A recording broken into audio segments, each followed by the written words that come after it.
Yo, I've been playing AC Valhalla lately, and they have these missions that are very similar to stranger missions in Red Dead Redemption 2, so I'm just gonna call them stranger missions from here on out. In this here example, I met this girl who was left alone by her father, and he told her he was gonna be back before all the leaves have fallen from this tree.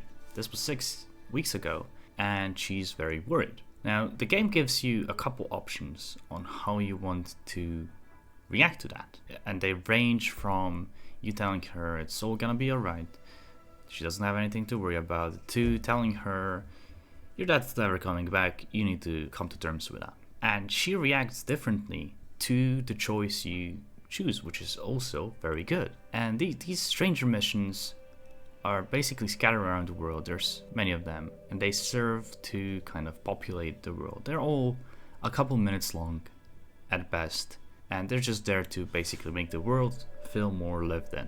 I genuinely enjoy these missions, and I actually found myself seeking them out to check what the next one is going to be. So the initial setup of these missions here is good.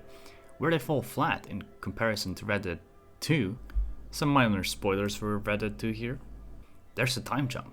And what that allows the game to do is when you come back to these places, when you visit them, you can actually see and feel the consequences of your actions.